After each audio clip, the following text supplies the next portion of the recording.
Hey everyone, I want to take this time to present on what it was like for me during my onboarding process as my last task to close out my onboarding issue for UX.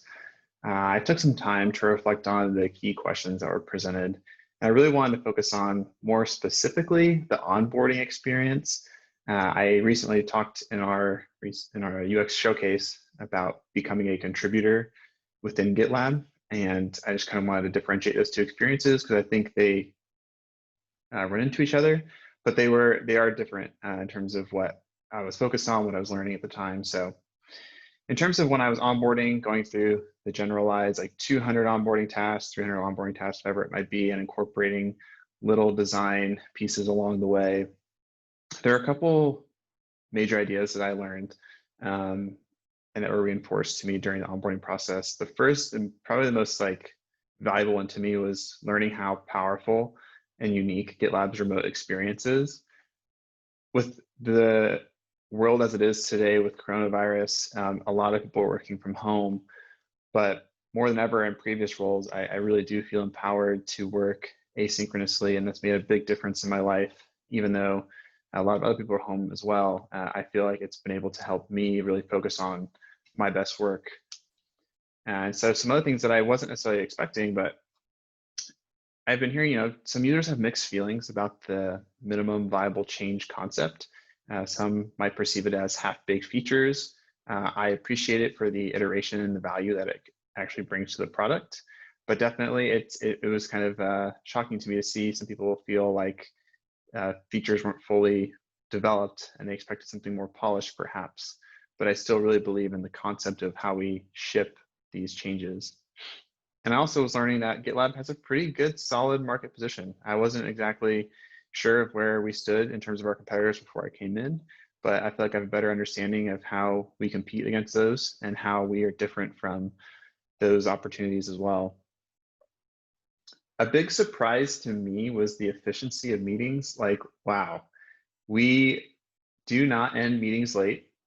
There are not that many meetings and everything is agenda driven. So something that I'm like still to this day trying to get better at is looking at the agenda before the meeting, contributing my piece to it if I have questions, if I can answer anything, and then participating during the meeting. I used to spend so many hours a week just sitting in meetings, listening to someone talk at me, and now I'm joining meetings and participating and getting back to work. And wow, I am tired at the end of the day, which is a big difference from the past. It was also really interesting to see people talk about GitLab on Reddit or Hacker News. I'm not used to having products that I work on be in the public eye and then be discussed in such an open forum.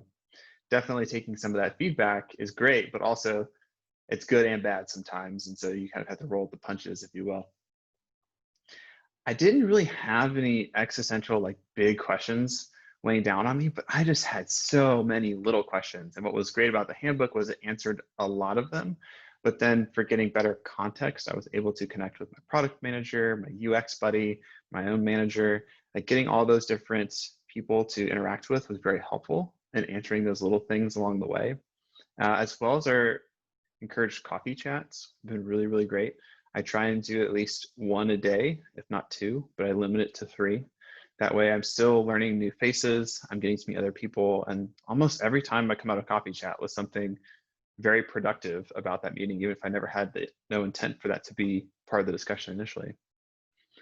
What I felt went well for me was just being able to tackle a lot of tasks. I feel like having that outlined in the daily breakdown was nice. I could kind of feel like if I was on track or if I was falling behind, I'd be able to ask for help sooner rather than later. And additionally, getting to have tag ups with my manager has proved to be incredibly invaluable. Something I have not had in the past is having a UX specific manager. So someone that understands the role of a product designer and how to push and coach them. I learned a lot from Mike, and he's definitely challenged me to rethink some of my own processes in a way that will better the GitLab product and also better me as a product designer. Alongside that, man, the design team here is awesome. I am so inspired during our weekly showcases or bi-weekly showcases and getting to meet everybody and see what they're working on and how passionate they are. It's been super, super fun to work alongside that level of talent. And I am very thankful that we agree as a company to use GitLab as our main source for collaboration, and like Slack is like a secondary thing.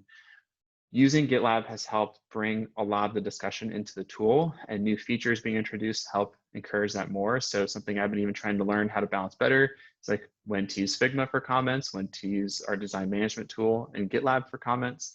And what I found works well for me is when I have a discussion that I want to bring back to the team. That's where I like to bring in screenshots, upload them into the design management tool, provide comments there to create a good discussion among the team. But if I'm just, going back and forth on like little design polishing ideas, I try and maybe keep those in Figma because the designers are used to being in Figma, and it's not like they're getting this random email that might get buried. They're more likely to have been in Figma than my product manager or my developers.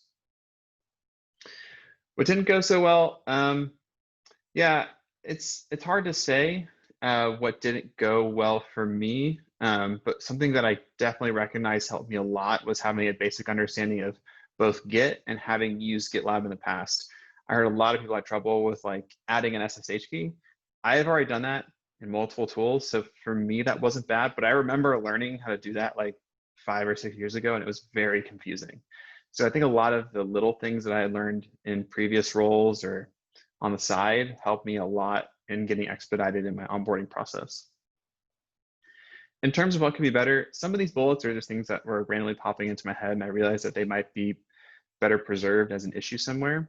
But I've learned some of the stuff has already been captured. So issues and to-dos in my navigation bar, they don't update live, so I had to refresh it to see if it went from 10 to 11 or so on, if it's gone up. And that's not like great because I don't necessarily know unless I'm refreshing the pages frequently to know if there's a new to-do that I need to be paying attention to.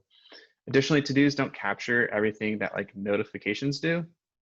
I'm sure everybody's aware of this, but I have to like kind of go back and forth between my email to see like the threads that I was following, like what new noise has been created, because unless I'm tagged, I don't necessarily know if anything happened there within GitLab.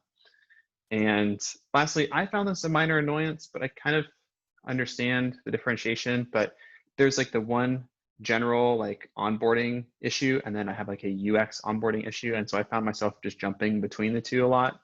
But they both have the same goal, which was to get me onboarded. So I don't know, perhaps there's some way we could create efficient templates so that they could all be embedded in one. But I also appreciate breaking things down to smaller chunks, so maybe having 2 issues is better. Anyway, all that said, that was my initial onboarding experience. I've really enjoyed it so far. I can't speak highly enough for what it's been like for me to work with GitLab. And I'm really excited to see where the future holds. Talk to you guys later.